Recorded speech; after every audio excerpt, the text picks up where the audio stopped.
All right, here we are. We are live. Sorry, we are a little bit late today.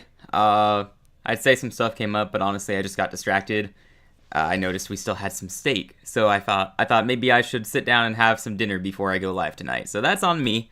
I got a little bit distracted there, but we're still live nonetheless for our weekly college football show. We've got our Week 7 reactions, we got our AP poll ranking reactions, and hey, I gotta give credit where it's due. The AP poll didn't screw it up as badly this week, so we'll get to that a little bit later. I'll show you my own rankings, and unlike the AP voters, I will explain my rankings to you. I will tell you why I did what I did. And then after that, stick around long enough, we will get to the Week 8 predictions. So we're going to go ahead and dive right in here to the Week 7 reactions. I predicted, or at least attempted to predict, all of the outcomes for every ranked game in Week 7. So that was 18 games total. I also did a prediction for the Nebraska game with Husker Nation. Shout out to him. Go check out his channel. We both correctly predicted Nebraska to win, so that one feels pretty good to get that one right. It was a close game. I think Maryland has shown this year that they are no pushovers. I think they are a tough out. So for now, I'm going to respect them as a quality team. They're competitive for sure. So shout out Maryland. Really nice to see you guys competing this year. Nebraska has a path to the college football playoffs. I know that's kind of crazy, but the schedule allows for it. Their toughest remaining game was supposed to be Penn State, and now Penn State has fallen off a cliff. So as of now, Nebraska just needs to get to 10 wins, and they have a solid case to be a playoff team. We'll see if it plays out that way. I don't have a lot to say about the Nebraska game. If you want thoughts on that, you should go to Husker Nation. He actually watched the game. I can't sit here and pretend that I watched it. I just kept up with the box score, and it looked like it was really competitive, but they pulled away late, which I do think is pretty telling because Nebraska has a history of losing those one-possession games, finding ways to lose at the end. But this year, numerous times they've won close games at the end where you think old Nebraska would have lost, but it feels different now. It feels like they're a new version of Nebraska who can actually close games. So really good to see over there. Getting over here, we got South Florida at North Texas. This was a game I did not get to watch. I wish I had been able to watch this, but I was out and about. South Florida went at North Texas and put 63 points up on them. That is super impressive. North Texas wasn't supposed to be bad on defense, at least not to the degree that South Florida was putting up 63 on them. By the way, Miami held the South Florida team to less than 20 points. I'm just saying. That Miami defense is for real. We won't talk a lot about Miami today because they're on a bye week, but still, North Texas, their playoff dreams are all but over after that. I mean, they could still win the American and then have a solid claim for the playoff bid out of the group of 5, but I don't know how you can look at the South Florida team and what they've done this year and not think that they are the favorite to emerge from the group of 5. I know Memphis is undefeated, but personally, if you ask yourself who you're taking between Memphis and South Florida if they play, I'm going to take South Florida, and I think they play each other pretty soon, like next week or the week after, so we'll find out on the field anyway. But South Florida hanging 63 in North Texas is impressive. I didn't watch the game, but I did keep up with the box score. It was actually tied at halftime, I believe. So this was a competitive game half the time. And then second half, South Florida came out swinging, and they just stole the game. They ran away with it, and North Texas could not keep up. 63-36, great final score for South Florida. They got to keep scoring points and impressing the selection committee. Yeah, they're my pick to emerge from the group of 5. We'll see if they keep it up. Tulane, Memphis, even UNLV, they're all in the race. Old Dominion kindly bowed out this weekend, though. They got blown out by Marshall. It's kind of a surprising result. On to the next game. It was Pitt at Florida State. I got this one wrong. I'm not surprised the Pitt won. I did note last week they had a new starting quarterback, a freshman who had an excellent debut. He played excellent against Florida State as well. I think he had a couple of turnovers, but otherwise played a fantastic game. Florida State, man, I mean, you spent your entire offseason talking crap about Alabama, or at least your quarterback did, and then you backed it up and you think, okay, Florida State looks legit this year. Somehow they're back. My reaction after that game was that Florida State and Alabama are both probably 9-3, 10-2 type of teams. I still think Alabama is a 9-3, 10-2 type of team. I know they keep winning games, but they're probably going to add another loss at least this season. Florida State, I was off about Florida State. I thought Florida State would go 9-3 this year after that Alabama win. They're already 3-3 now. They've already taken 3 losses. It's impressive. I'm starting to question if Mike Norvell is on his way out this season. I'm not sure if they'll actually fire him, given how much they would have to pay. I think it'd be second or third largest buyout in college football history, but we'll get to buyouts later when we cover Penn State. But no, really bad loss for Florida State. Really good win for Pitt. I think we may need to keep an eye on them now that they've made a quarterback change. They're balling out right now. They're playing much better than they were a few weeks ago. They're 4-2. Could be a dark horse team to watch out of the ACC now. I'm not predicting it. I'm just putting it on your radar. Watch out for Pitt. They're playing competitive now. Alabama at Mizzou. I got this one wrong too. Not something you'll hear a lot from college football people this week because most people took Alabama. Rightfully so. I had the audacity to go with Mizzou. I thought that their run game was going to carry them, but Alabama stepped up and shut down their run game. Ahmad Hardy was not the difference maker he's been all season. Their quarterback at Mizzou, he was really good with his legs, but he could not throw the ball very well. They had a chance to win near the end, but he threw a devastating interception to lose them the game. Missouri was really close. They were in this game. I was impressed by them overall because the things that I said needed to happen for them to win did not happen, and yet they were still in position to do so. It was only a 3-point game at the end, so respect Missouri. They played really well. Alabama was just the better team, and that's how it is. Alabama's winning games right now. Very good win for them. Definitely the best one-loss team at the moment. Ohio State at Illinois, I'm not going to talk much about. I mean, I didn't think Illinois had much of a chance in this game. Ohio State only won by 18. My only surprise was they didn't win by more, to be completely honest. I thought this was just a mismatch, but Ohio State wins by 18. Illinois is a solid team. They're just not great. You know, they're firmly a tier below the best in the Big Ten. Not much to say about it. I didn't turn the game on once. I saw Ohio State got the first score and was like, okay, it's over. That's it. Sorry, Illinois. You're just not that level yet, but you're still a very good team.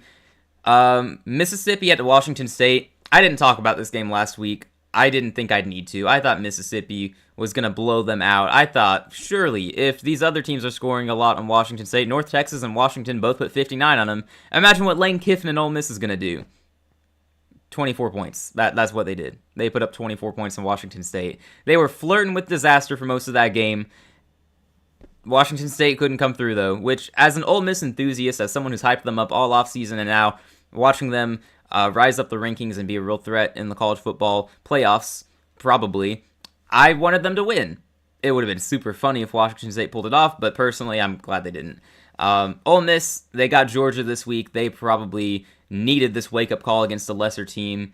I don't really know how they played so close with Washington State. This is not a good Washington State team. Just one of those weird games in college football. I'm going to choose not to read too much into it. Everyone else is looking at it going, oh, yeah, Ole Miss is not good. They were a bad team. I mean, they still beat the crap out of Tulane earlier this year.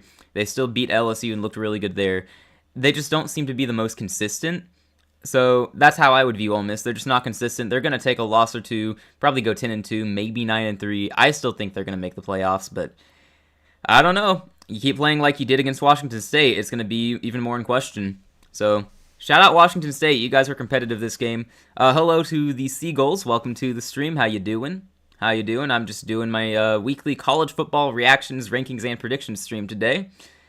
So, moving along now, we had Virginia at Georgia Tech. I got this one right. I'm not going to act like that's impressive or anything. So far, all the games I got right have not been impressive because I picked mostly favorites. But be that as it may, I got this one right. Georgia Tech finally looked really good against a lesser opponent. They've been playing down to the competition, or the way I view it, I just don't think they're that talented overall, but they have a definite playmaker in Haynes King at quarterback, very physical guy, one of the toughest players I've seen in college football. So they are favored over these other teams who are just not nearly as talented as them. But it's not like Georgia Tech has if you were to power rate them, it's not like they'd be in the top 15 or maybe even top 20. But Georgia Tech is winning games. They're still undefeated. And in a week, and I do mean a week, ACC, they should be able to win enough games to get to 10 wins. If they don't have 10 wins going into the Georgia game, then they won't make the playoffs. If they go 10-2 in the ACC, they still might not make the playoffs. They don't have much of a resume. Right now, they're undefeated, and their best win is 3-3 Clemson. Doesn't really move me. But they are winning games, and as long as they do so, they will rise in the rankings and be in the discussion for the playoffs. Now, a game I missed, a game I got wrong. Iowa State at Colorado, and I hate this because 2 weeks ago, I was ready to pick Colorado to pull this upset, and then Iowa State went and lost to Cincinnati, right? They got blown out by Cincinnati, made it close at the end, and I thought, okay, they're going to be desperate for a win now. They're going to beat Colorado. I didn't think too much about it. There's no logic. It was just a bounce-back spot for them. Because I was saying all season, Iowa State, they're winning, they're undefeated, but they're going to lose to someone they shouldn't at some point. And I thought that game was just the Cincinnati game, and they bounced back here. I was wrong. Colorado played a good game, and their defense stepped up, holding Iowa State to 17 points. That's pretty good. They only needed 24 points to win. That's very good for Colorado. They won a home game there. I think they're 3-4 in the year now, so not great, but maybe they can get to a bowl game. That would be pretty good for what is basically a reset year for Colorado. So big shout out to them. Deion Sanders doing good work there. Iowa State, though, that sucks. That definitely sucks. And they got to really maximize their potential this year because I'm not sure Matt Campbell's sticking around there. I would assume Matt Campbell, with all these great jobs opening up, you got the Penn State job, you got the Florida job likely opening up at some point. Virginia Tech's a pretty good job too. Florida State could be a job that comes open. I don't know that Matt Campbell's sticking around. I mean, I would love to see it because he seems like a loyal guy. He's definitely a really good coach. I don't care that they just lost to Colorado. He is a very good coach. He has made Iowa State a relevant program for the past few years. That's impressive. They don't have the talent that other teams have, and yet they are winning games. So I think Matt Campbell might be gone from Iowa State this year. I think he might go on to a bigger program. So Iowa State needs to get it together and win while they have him, honestly. But yeah, shout out to Colorado. Iowa State, I'm kind of writing you off in the Big 12 race. I don't think you're getting to the title game this year. Unfortunate, because they still haven't won that title game. Texas at OU, another game I missed. I probably shouldn't have missed it. I mean, Oklahoma had John Mateer back for this game, and he did not look like John Mateer. He looked like a guy who recently had hand surgery, honestly. Threw 3 interceptions, I believe. That Texas defense really stepped up. This should have been a more predictable upset than I realized, I guess. I don't remember what my reasoning was for picking Oklahoma, but no, Texas defense is really good. They were bound to slow the OU offense that hasn't been electric by any means. They've just been solid and good, doing what they need to do. The Texas offense, I probably had more concerns about with Arch Manning, though. He has not been a good quarterback, but on Saturday, he did what he had to do. He stepped up and played a solid game, did not lose them the game, so they did enough to win. It was an ugly game. I watched this game because we had people over, and one of them was a Texas fan, so we watched this game, and it was gross. I think it was 6-3 at halftime, just a disgusting, disgusting game. Very low scoring, and then Oklahoma just couldn't do a thing in the second half, so regret watching that, but yeah, Texas, they're still alive. They're still alive. We'll see what that means moving forward. We'll see if they can actually do anything after this win. Notre Dame against NC State. Notre Dame winning 36-7. I think that's a really good win for them. Notre Dame wins by 29 against a solid NC State team. I don't think they're bad. NC State has a nice win over Virginia. I don't think they're bad. I just also don't think they're good. But Notre Dame winning by 29 against a solid team is fine. I'll take that. That's their best win of the year, most likely. And I've been keeping Notre Dame out of my rankings. I will have them ranked today. Spoiler alert. They were right outside my rankings last week. They're moving up. The more they win, the better the record looks. And also, they still have 2 quality losses, which this time of the year, quality losses are starting to mean something because just about everyone has a loss. We've only got like 11 undefeated teams left. So Notre Dame continues to be looking good. Yes, the Seagulls, this is a live stream. Yes, it is. Yes, it is. I call this more of a show than a live stream because I just yap about all the stuff I got to cover from college football. But yeah, so Notre Dame has a clear path to the playoffs if they just go 10-2, and they have a big game this week against USC. They win that, they'll vault up the rankings as well. So good for them. If they lose to USC, though, that's it. They cannot afford a third loss this season. So Notre Dame, we'll see what happens there. Tennessee against Arkansas. I felt pretty confident Tennessee was going to win this game. We did say Arkansas had the potential to pull this upset. They made a coaching change, and they have electric players on offense. I didn't think that they had the defense, though, to make it entertaining. I thought Tennessee would just score enough points to pull away, and for a moment it looked like they would. They led 34-17 at one point, and then Arkansas kept fighting, so they made it a closer game than it should have been, but Tennessee pulls away at home. Man, Tennessee's got one of the best offenses in the SEC, just also one of the worst defenses, so really, really weird dynamic there. And they get Alabama this weekend. That's going to be an entertaining game, I believe. I don't know. Tennessee's interesting. I don't know how far they're going to go. That defense is probably going to cost them a game or two, and they're going to be out of the playoffs, but hey, this is not supposed to be their year. This is supposed to be kind of a reset year. They're supposed to be better next year, so I think that's fine for Tennessee. You guys win 8 or 9 games, that's a good season. A&M against Florida. A&M won by 17. Florida's done. They were already done, but they beat Texas last week. If they'd beaten Texas A&M this week, then there was a good chance that they were back in the thick of things. They were going to be in the race, and no, they're done now.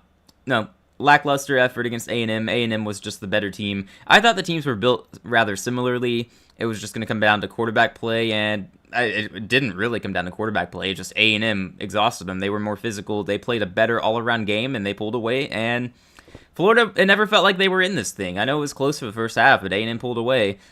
Yeah, just kind of gross for Florida. Napier is probably out. I would guess if they lose to Mississippi State this weekend, they are out. That's not a game that we are picking, by the way, because it's not a top 25 game, but I will say I think Mississippi State wins outright. Florida's a 10-point favorite, and that's ridiculous. But Florida's either firing Napier after a loss to Mississippi State or after they lose the game after. I don't remember.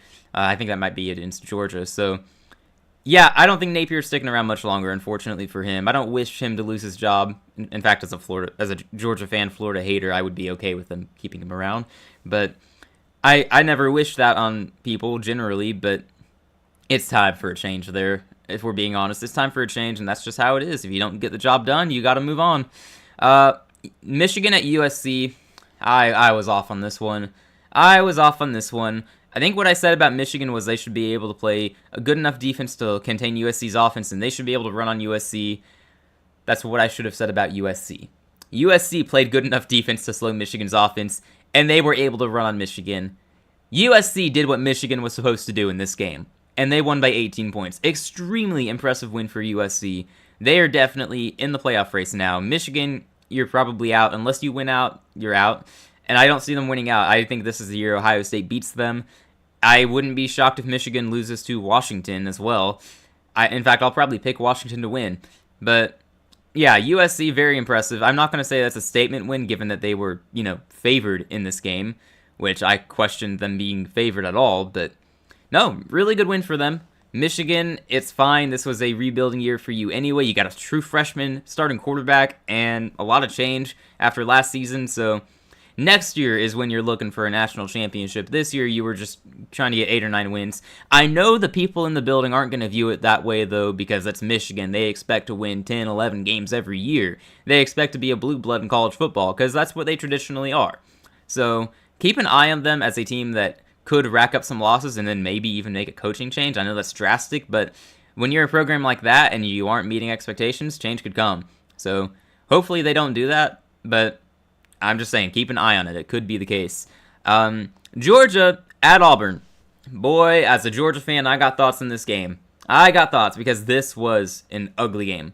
I don't remember I had such little fun watching my team play a game. And I'm a Carolina Panthers fan. I've seen my teams play some crappy games. This game was horrible to watch. Horrible. The officiating was absolute garbage. And I say that all around. I'm not saying it was targeted on either side. I think the SEC refs are just not good. And I hate to trash officiating like that, but anyone watching knows. I mean, that game was, 5 hours long? It felt like it, at least. I wouldn't be surprised if it genuinely was 5 hours long due to all the penalties and all the replays and reviews and everything they took forever with. It was a mess. And I know the one play of the game that is really talked about and is really controversial, it was right before halftime. It's when Auburn had the ball at Georgia's goal line, and they seemingly scored a touchdown. Seemed like Jackson Arnold was crossing the goal line. He didn't. I think that's actually a good call that the refs made. I think they did it wrong, though, because Jackson Arnold fumbled the ball, and we recovered and ran it back for a touchdown, but they blew the play dead. I think they should have let it play out. I'm not going to hate on it too much, because I understand why you blow it dead. You see a big pile of players, you usually call that dead at a certain point, but one of the refs saw the Georgia guy pick up the ball and start running, and he still called it dead, so I think that was poorly done. I digress, though. I think they made the right call in that instance. I believe what everyone is missing, because the broadcast didn't show it, because the commentators also missed it, what they missed was the ball was already moving, because it had already been punched. The first player on Georgia's defense punched the ball before Jackson Arnold crossed the goal line, and the ball was already moving as he was going across. And I know there is a still image on the internet right now where it looks like the ball's crossed the line. That image doesn't show you that the ball's already moving. And in fact, you can look at the way he's holding it in that image. You can tell that's not how people hold a football. You can already see the ball has moved a little bit down his grip, and that was right before he drops it. Now, the second punch to fully get it out, because, the first punch got it moving a little bit. He didn't have full possession. He had most of the possession, but not full possession. The second punch is what got the job completed, and he drops the ball completely. and then Georgia recovers. So I believe they made the right call. I also think it's so close that if you disagree, fine. I'm not going to fight you on it. I mean, it's a really close call, which brings me to a second point on that. You need indisputable video evidence to overturn a call on the field. The call on the field was a fumble. There was no way, when a call that close, you watch the replay over and over, there's no way there was indisputable video evidence. I'm sorry. That's the take that I fully believe. The previous take that they got it right, I mean, it's close enough that, again, if you disagree, that's fine. So, but genuinely, they got the call right, and there is no way there's indisputable video evidence to overturn it. If you think that they should have called it a touchdown on the field, fine, that's one thing, but on the field it was a fumble. They did not have indisputable video evidence to overturn it, so I think they got that call right. That being said, the officiating was still utter trash in this game. There was one moment, and this is one where, as a Georgia fan, I will not defend it. There's one moment where Kirby Smart's running down the field. It looks like he's calling timeout. This is kind of what he's doing with his hands. And he argues to the refs that he's actually clapping. And this is where it gets interesting, because you can go and see on the field. He was, okay, I should say post-game, he told people he was clapping because he saw Auburn defenders clapping, which you can't do. That's a penalty, so he's trying to get the refs to realize that. And that you can go look up the play. There's an aerial view that shows you the Auburn player clapping. He's not wrong. However, he very clearly looked like he was calling a timeout. So either he needs to learn how to clap, or he was doing this so that they would notice it and call a timeout so that he could get to them in time to talk about it. So maybe he was being sneaky with it. I don't know. Regardless of his intention on that play, obviously when that happened, they should not have just redone it. You know, they stopped the play. They didn't let it happen. They talked to Kirby. They don't cost him a timeout. I think they probably either should have, because this motion is timeout, that you got to call it like it is. I'm sorry, Kirby. Even if you're being real and you were just clapping, this is timeout. It's okay if you didn't mean to, but this is timeout. It looked like a timeout. If the ref saw it like that, then they should have called it like that. And there's no way you just stop the game and then don't cost anyone anything. And also, even if he was clapping, they probably should have just called the penalty on Auburn if that's the case. So I think that was very poorly done. And yeah, there were a lot of penalties called in this game. A lot of them were right, I'll say that. A lot of Auburn fans were complaining that the penalties gifted us a field goal at the end of the first half. I watched that game. I'm pretty sure all of those penalties were correct. I watched with Auburn fans. They seemed to agree with all the penalties. A couple of them may have been a little bit soft, but at least they were consistent by calling soft penalties later on us, too. It was a mess, and genuinely, as a Georgia fan, I hated watching that game so much. So much. Now, as for my thoughts on the game itself, officiating aside, Georgia played like crap in the first half. But I'm used to that. We never seem to show up in the first half. Those Kirby Smart halftime adjustments go crazy. I don't know what he says. I would pay good money to hear what he says at halftime. I mean, if he's going to motivate the team that much, I feel like I could use that motivation. We could all use that motivation. If it works that well, you got to be kidding me. But no, the halftime adjustments like Kirby Smart at Georgia are ridiculous. I still think we should fire both of our coordinators, but that's just me and most of our fan base. Auburn played a really good first half. You got to give credit where it's due. They came with a good game plan. They were able to run it on our defense. I was shocked by that. I did not think they'd be able to run it on us. I thought that they'd have to throw to beat us, but they didn't. They were able to run on us. Their defense played really well against us, although I think that's our offense having a bad game plan. So, I don't know, man. Well done by Auburn in the first half. Good game plan by Hugh Freeze. It still got away from them, though, the second half. I know momentum was a big factor in that. The fumble at the goal line, which was called correctly. The fumble at the goal line cost them a lot of momentum, and then we made it a one-score game. And then we tied it in the third quarter, and they just couldn't score again. They seemingly could not reestablish their previous game plan, and then they couldn't adjust, because we made adjustments at halftime, and they just couldn't keep up. So, Auburn, you played a really good first half. You just need a full game, unfortunately, especially against Georgia, who plays completely differently in the second half. I hate it for us. I don't know why we can't play 4 quarters, but hey, it keeps us entertained, I guess. Hey, Midnight. Hello, sir. I'm working orders again. Nice. Pretty busy.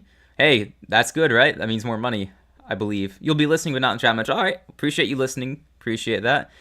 Yeah, both your teams won and joy. I sure will. That does not happen much. As a Panthers fan, you know. I'm really enjoying it right now, though. I was telling Daniel last night, it was really funny because my family, my dad especially, is a Dallas fan and an Auburn fan, so our teams were playing each other this weekend at the same time. It was Georgia versus Auburn and then Carolina versus Dallas. I don't think that's ever happened at the same time, so really interesting. We got just a few more games to react to here, and then also one that is not visible I'll react to. It's the Penn State game. But Texas Tech against Kansas, I had the audacity to put Texas Tech on upset alert. I don't feel bad about it, because I do think Kansas is a good, feisty team, but my goodness, their offense only put 17 points up. That should tell you plenty about the Texas Tech defense. This Kansas offense was able to score 30 on Missouri, and Missouri just held Alabama to under 30. Texas Tech held them to 17, and they ran up the score on them, and by ran, I mean they literally ran like crazy. Their running back had over 200 yards. Just absurd day for him. Looks like a future Carolina Panther, if you know what I mean. And I think their starting quarterback in the first half was injured, so they went to the backup, who's basically starting on most other teams, it looks like. He's playing really well. Texas Tech is not just the Big 12 favorite. I think that they are genuinely a playoff contender who could win a playoff game or two. They look like, and I know they're just playing Big 12 teams, but they look like they have the ability to hang in there against anyone. Hopefully we find out at some point if they keep dominating in the Big 12, which they should. Their toughest tests are Arizona State, who has 2 losses now, and BYU, who hasn't beaten anyone good. If they just keep dominating, then who's to say that they aren't legit? Honestly, I believe in this team, and that's something I've never said about Texas Tech football. And I follow Texas Tech football fairly closely every year because my grandfather roots for them, so I care enough to keep up with them. But no, Texas Tech, good for them. I'm loving this story out of Lubbock. I hope they can keep it up. Kansas, though, it's tough, but you guys should still be able to get to 7 or 8 wins. It'll be a solid season, better than last year. LSU against South Carolina. I talked a little bit about it on a live stream the other night. This was an ugly game. I had this game on as well. So we had a guy over who happened to be an LSU fan, so we had a TV set up on the floor for him, and then the main TV up higher for the Auburn-Georgia game, so we had both games on. Amazingly, both games finished 20-10 as the final score, and my team won, and the guy's team won. LSU won 20-10. That game was just as ugly. Not because of penalties, but because of the way they played. I mean, Garrett Nussmeier had several egregious turnovers where LSU was about to score. I think there were 4 turnovers when they were basically at the South Carolina goal line. This game could have easily been, 48-10? If LSU just scores on all of those possessions, but they couldn't. South Carolina defense did well to get those turnovers, but Garrett Nussmeier is just out of it. I know he's hurt right now, but still, he always had a turnover problem. I said it last year, and that was a big reason why I never believed in him. I thought he is a gunslinger, but he turns it over too much. So I didn't really get all the hype with him. I don't think he's as good as people were saying, but I say all that, but I would love to see him take a step up and the offense starts playing well, because LSU's offense has just not been watchable this year. It really hasn't. That defense is lights out, though. They played really well against Lenore Sellers, who has no help at South Carolina. Their offensive line is not helping him. Every time I looked at that game, it seemed like he was on the run, making guys miss. He was a magician out there. That guy's going to be playing on Sundays. You remember the name Lenore Sellers. If we have NFL fans here, he's going to be in the NFL. I don't know how well he'll do. It'll probably depend on who he plays for, but goodness, he's got potential. South Carolina, you're cooked. Bluntly, you're cooked. I'm not sure if they're going to fire their coach. I don't think they would. I think people will be pretty understanding if they win 5 or 6 games, given the gauntlet of a schedule they have. I'm not sure if they're even favored in any remaining games, maybe 1 or 2. It's brutal. It is absolutely brutal there. I would be slightly worried about Beamer leaving for the Virginia Tech job if they want him, because I could see him going there. That's where his dad coached, if I'm not mistaken. I hope he doesn't. I like him at South Carolina. I think that's a really good fit. I think that's one of the best coach-to-school fits out there. I think they work really well together. But yeah, you got to start winning some games here. It's been a tough season. BYU at Arizona, I did not get to watch this game, unfortunately. I had every intention of keeping up with the second half. I had to box score watch it, though. BYU played way too close with Arizona. This is an Arizona team that Iowa State just blew out a couple weeks ago. I don't think Arizona's terrible, but they're obviously not some great team, but they took BYU to overtime. And I've said previously about BYU, they're undefeated. Good for them. If they keep winning, they'll keep moving up the rankings, but I don't believe in them. I think they still lose at least 3 games this year. That's my take. I understand if it's not a popular take. I'm sorry, BYU fans. But you look like the similar team that you were last year, playing close games. I think you're a little better than last year because every game last year was close. This year, at least, you've blown a couple of games out. But yeah, I'm not sold on BYU. We will find out more this week when they play Utah. But congrats on the win, BYU. It seemed like a lot of people were saying it was a really good game, so I regret that I missed it. But congrats on the win. Arizona, you guys are better than people expected this year, so shout out to you as well. Hopefully you keep it up. Utah against Arizona State. I picked Arizona State in this game, and honestly, I would have gotten it wrong either way, but I'm going to blame the fact that Sam Leavitt did not play in this game. I had no idea he had any risk of missing this game. So, my bad. I probably should have realized there was some chance he'd miss it. But yeah, starting quarterback for Arizona State, star quarterback for them, was out, and they couldn't do anything on offense with their backup, which I think shows us how good Sam Leavitt has been for them. So I'm going to put some more respect on his name now. Ah, man, Arizona State got nothing done in this game. It was wild. Utah, though, scoring 42 points on that seemingly healthy defense. Bravo. Bravo to Utah. You came to play. You defended your home territory. I think Utah would have won this game regardless of who was playing quarterback for Arizona State. The way they looked in this game, I think I would have gotten the pick wrong either way. Utah looks legit, which also fuels my belief in Texas Tech. So, shout out to them for the win. And one more thing I want to react to is not going to be visible on the screen, but it's Penn State Northwestern. That's a game I did not watch any moment of, but I kept the box score open on my phone because I saw that it was close early on, and I thought, no, we've seen these games before. We're not doing this again, are we? They just lost to UCLA. Are they really going to lose to Northwestern? And I shook my head laughing at myself, thinking, no, there's not a chance they actually do that. They're not going to lose as 20-point favorites back-to-back weeks. Well, guess what they did? They proved everybody wrong who expected them to win. Yeah, they lost to Northwestern. They actually went and lost to Northwestern a week after losing to UCLA. The UCLA loss is far more egregious. Northwestern is actually 4-2, so maybe they deserve a little bit more respect. But, man, that was outstanding for Northwestern, but terrible and pathetic for Penn State. And that led to them firing James Franklin, which I'll give some thoughts on. I understand why they fired him, and I think it's probably the right call here. They paid a crap ton of money for his buyout, though. It's like $50 million to buy him out. He's going to make $50 million for doing nothing. Like, he could not work for the next few years, and he's going to make $50 million. Do you know how crazy that is? Like, I wish I could do that. I could do more work than him over the next few years, and I'll not come close to making as much money as him. It's absurd. But he's going to get all that money. Penn State is going to have to find an improvement, and I know that James Franklin doesn't win the big games, and I know this is definitely a down year for them, but he's still a top 10, maybe top 15 coach. Are you certain you're going to get someone better than James Franklin? I believe, as a Georgia fan who watched us fire Mark Richt and then upgrade to Kirby Smart, Mark Richt won us like 9 or 10 games a year. He just never got us over the hump. As a Georgia fan who saw that, I'm looking at Penn State doing this and going, yeah, this is the right choice, because you're obviously not going to win it all with James Franklin. No matter how close you got last year, you made it to the semifinals, we all knew you'd blow it. You're not going to win it with him. So I think you do have to take a chance, and this does risk them kind of collapsing as a program, but you got to get someone who can build you up and to get you over the hump. I don't know who they go after. If they could somehow get Cignetti from Indiana, that would be great, but in my opinion, Cignetti should not leave Indiana. He's turned them into a legitimate national championship threat. I think he should stay there and get the job done if he can. If he wants to leave in the future and go somewhere better, everyone will hire him. I mean, one of the best coaches in the nation right now, hands down. But I don't know who Penn State's going to turn to here, but they have to get this hire right. If they don't, they are going to regress a lot, because James Franklin was consistently leading them to 9 and 10 win seasons. You're going to have to find a guy who can do that and do better than that. I think there's a greater chance that they mess this up, but I guess we'll find out. If they could be the next Georgia to get over the hump and start winning championships with their next hire, or they could be like Nebraska and fall off a cliff and be irrelevant for 25 years. We'll see. Seagulls is asking, Utah has several teams, right? That is correct. They have Utah. Most people in Utah root for them, I believe. They've got BYU. BYU is in Utah as well. They got a good fan base as well. Who else? There's Utah State. They don't do much. They're kind of a lower conference program. So in the FBS and college football, you have the power conferences. So the SEC, the ACC, the Big Ten, and the Big 12. Those are the best conferences with teams who are presumed to be the best.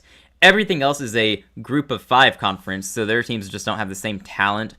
Some of them do, like South Florida. If you hear about them, they have a lot of talent, and they're beating good teams this year. So yeah, a lot of the power teams are the ones that will be more known. A group of 5 team like Utah State, though, is just not as talented and has a smaller fan base. UVU, what would that be? What would UVU be? Just let's see. We will move on to the AP poll rankings in just a moment. Let me kind of set this up. Get the AP rankings pulled up. Yeah, so normally normally this segment is where I just trash the AP poll as much as I can, because every week so far it has been the worst thing you can see in football. I got to give some credit here, though. This is the best they've done. This is absolutely the best job the AP poll has done this year. And I wasn't expecting that. I thought that they were going to make a big joke out of it, as they usually do. And they did a couple of things that are ridiculous. And we'll get to that, of course, because that's the job here. That's what we do. I explain why the AP poll is bad and why my poll is better, which I'll get to my rankings. Don't worry. And yes, of course, I believe my poll is better. Otherwise, I wouldn't do it. I mean, you're welcome to agree or disagree with that when we get there. The AP poll is not as bad as I expected it to be. The top three, Ohio State, Miami, and Indiana, I'm going to have that in a different order, but honestly, their resumes are so close right now amongst each other that you can put it in any order, and as long as you have a good explanation, I can get behind it. I'm not going to fight you on it. A&M at 4, I think that's pretty clear resume-wise. Like, they're not quite up there with those big three teams, but they should not be below Ole Miss or a one-loss Alabama or Texas Tech. A&M at 4 is right. Ole Miss at 5, fine. Alabama at 6, I don't like that. I don't think that they deserve to be above Texas Tech, who has a good win over Utah by a ton, and they have a good win over a one-loss Houston team. I know you don't take Houston seriously, you guys, but Houston's a one-loss team right now. We got to respect that win. Blowing out Kansas is worth noting. I'll say that. It's 3-loss Kansas now, so not the greatest of wins, but still. They're undefeated. Alabama isn't, and I know Alabama's got 3 good wins now: Georgia, Missouri, and Vanderbilt. They also have a loss to 3-3 Florida State. At some point, we have to actually acknowledge that that is a bad loss, and it has to weigh them down to some degree. I'm not saying they should be out of the top 10 or anything, but I'm not going to keep Texas Tech below them. Oregon at 8, fine. Georgia at 9, that's fine. LSU 10, fine. Tennessee 11. Georgia Tech at 12 is a little high for my liking, but I get it. They're undefeated. My only problem with them is they haven't won any good games yet. If we still count the Clemson win as a good win, then that's on you. They're 3-3, so I'm not going to respect it until they start winning more games. Notre Dame at 13 is a little high as well. They don't have any quality wins. Their best win is NC State, but they look dominant. The factors I use, I like to merit-based, resume-based, also factor in talent and how they look passing the eye test. Notre Dame kills it on the eye test, and they have a ton of talent. They just don't have the wins. Their best thing they've going for them is close losses to Miami and Texas A&M. Oklahoma at 14, fine. BYU, I think they're a little higher than I have them, but fine. Missouri at 16, Vandy at 17. I think I have them slightly higher, but I'm glad the AP has them top 17. I thought they'd mess that up. Virginia at 18 is higher than I have them because I adjust week to week, and their quality win at Florida State is no longer a quality win. So, in fact, that Florida State win doesn't look anywhere near as impressive as it did a couple weeks ago, so I've dropped Virginia in my rankings. South Florida at 19, I have them lower than that, so the AP surprised me by putting them there. USC at 20 is lower than I have them, but 5-spot difference isn't a big deal. Texas ranked at 21. I'm not going to hate too much on you ranking Texas. They're one of my first teams out. I don't think that they should be ranked yet, but a 5-spot difference is not a big deal. The difference between 21 and 26 or 27 is minuscule. That's fine. Memphis at 22, fine. Utah at 23, fine. Cincinnati and Nebraska. My one real issue with the AP poll, Cincinnati, I don't think they should be higher. We saw these teams play head-to-head in Week 1. Nebraska won that game. And you have them 1 spot apart, so you're telling me that their resumes have to be pretty comparable if you have them 1 spot apart. If they are that close and ranked together, then honor the head-to-head result and put Nebraska above them. That's what I'm doing. I've got Nebraska ranked higher because I saw the head-to-head result. I watched half of that game. Nebraska was the better team. I don't understand why you would put Cincinnati higher. And some people like to argue it's resume-based, and fine. Yeah, you have to factor in the whole resume. Sometimes it goes beyond head-to-head result. Who has Cincinnati beaten? Their best wins heading into last week, were Kansas and Iowa State. Iowa State just lost to Colorado, so that's not that good of a win anymore. Kansas just lost by a ton to Texas Tech. It's a 4-3 Kansas team. That's not that high quality of a win. Nebraska's best win is Cincinnati. That is obviously a better win than anything Cincinnati has done. Cincinnati's loss is to Nebraska. Nebraska lost to Michigan, who was one of my first teams out. So comparable best losses, honestly. Yeah, it's pretty close resumes, I would say. I think the resumes are very close. Also, Nebraska's second best win is now a 2-loss Maryland team. I think that's better than Cincinnati's second best win, Kansas. I don't get it. If people want to argue resume, I don't get it. I don't see it that way. I think Nebraska has better wins than Cincinnati, one of them being against Cincinnati, And I think the losses are close enough. Their best losses are close enough. Their resumes are comparable. I'll give you that. But when they're comparable, you honor the head-to-head result because we already know who's better based on what happened on the field. So I think it's absolutely ridiculous that Cincinnati is above Nebraska. Otherwise, though, I don't take any big issue with what the AP poll has done, and that is a big win for them because they have truly been terrible this year. So I give them respect for that. And without further ado, I'll go ahead and move on to my rankings. We're going to see some differences here. So we'll start at the top. I have Indiana at 1 overall. And I don't see a lot of other people saying that. I think most people are sticking with Miami or Ohio State at 1. And I've seen some people say Ohio State, they factor in that they are the defending champs. And if you want to use that as your reason to keep them at 1 and you say they should keep that spot at 1 until they lose the game, fine. That's just a difference of how this should work. I think that it should be based on what has happened this year, not last year. So I do not have Ohio State at 1.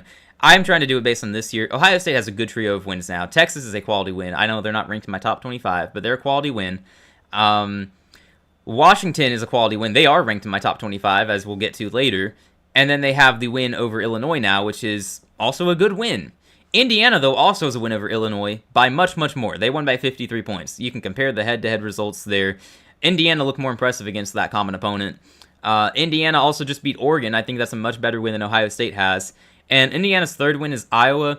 Iowa's a 2-loss team right now, comparable to Ohio State's third best win in Illinois. And yes, I do think Illinois is the third best win. You compare the 3 best wins, I think Indiana has the edge there, which is why they're number 1. Miami's coming off a bye week, so not much to change. Their third best win is Florida State, and that doesn't look nearly as good now. That has to be factored in. Second best win, a blowout over South Florida, is pretty good. And then they have the close win over Notre Dame. I think in terms of those 3 best wins, Indiana still has the upper hand. I did put Miami above Ohio State just ever so slightly. The wins over Notre Dame and South Florida are better than Ohio State's wins over Washington and Texas. Third best wins, Illinois is a better win than Florida State right now, but I think overall Miami's is slightly better. I was really close on that. I went back and forth on those two. You can put it in either order and I get it. A&M at 4, we've already talked a little bit about because I agreed with the AP poll. I don't think they should be above any of those top 3 teams. I don't think they should be below anyone else. So A&M at 4 fits perfectly. Texas Tech at 5. I don't think I've seen anyone else put them in the top 5. I think they deserve it right now. They look like a dominant team. They look like one of the best in the nation. I know it's just a bit against other Big 12 teams. So hopefully we find out more at some point. But they look dominant. They have the talent. If you weren't keeping up with Lubbock this offseason, they added a lot of talent through the transfer portal. This is a genuinely good team, and I think that they could win a playoff game. I mean that. I'm saying that seriously about Texas Tech football, all right? I'm not going to be bold without actually believing it. So Texas Tech at 5, and Ole Miss drops in my rankings here. They have a quality win over LSU, and I like the win over Tulane. But that's all they have. That I have to consider. I consider margin of defeat. That's why Indiana's 53-point win over Illinois holds so much weight. Ole Miss barely beat Washington State, and Washington State is not what we call a good team. So I have to recognize that, and that does factor into their resume ever so slightly. I was not impressed by that. Texas Tech looks much better. I think they're fairly comparable in talent. Ole Miss has more talent, but Texas Tech is there too. In terms of resume, I mean, I really like Texas Tech's win over Utah, who is now ranked, by the way. I've got them ranked this week too. I really like their win over Utah, dominant win. I like the win over Houston. I respect it. I think Ole Miss probably has slightly better wins. LSU's a better win than Utah by 7 spots, according to me. But also factoring in everything else, I would probably pick Texas Tech to win on a neutral field today. So when it came down to those 2 teams, because those 2 teams were my debate between 5 and 6, they're undefeated, I would pick Texas Tech. So I put them at 5, Ole Miss at 6. Bama at 7. I've seen a lot of people try to put Bama above undefeated Ole Miss and undefeated Texas Tech. Keyword undefeated. Those teams are undefeated. Guess what Bama is? Not undefeated. They have a week 1 loss to Florida State, and I've seen the argument that they would beat Florida State if they played again. I get that. They probably would. I would pick them to. Even though I know what happened when they played, Florida State has regressed and Alabama has seemingly improved. Alabama has a quality trio of wins over over Georgia, Mizzou, and Vandy. I get that. That's why they are easily my top 1-loss team. But their loss to 3-3 Florida State looks worse and worse with every passing week. That has to be baked in here. That is going to keep them only at 7. If it had been a loss to a better team, If they had lost to, say, Indiana instead of Florida State, then Alabama would probably be above Ole Miss and Texas Tech due to that trio of wins. So I'm going to factor in that loss because I think every game that has happened should matter, not just the wins. I'm not going to turn a blind eye to the loss that they took. You have to factor it in. But as other teams above them lose, Alabama will move up because then those teams will have a loss, and then you can add that to their resume. And Alabama's trio of wins is one of the best trios of wins anyone has. Maybe it's the best, I don't know. But the loss has to matter. So Bama at 7, Georgia at 8. I mean, all we really have to fall back on is a win over Tennessee. I like the win over Auburn, but it was gross. We have not looked like the Georgia teams of past. We look like a 9-3, 10-2 type of team. I don't really know if we're going to get to 10 wins, honestly. I'm going to pick us to win every week, but it's harder and harder to watch every week. So, yeah, Georgia at 8. A lot of talent there. Hopefully the team can reach its ceiling and realize its potential, but we're getting there slowly. Tennessee at 9. I like Tennessee's offense. Their defense scares me. I like the week 1 win over Syracuse, and I know Syracuse is only 3-3 now.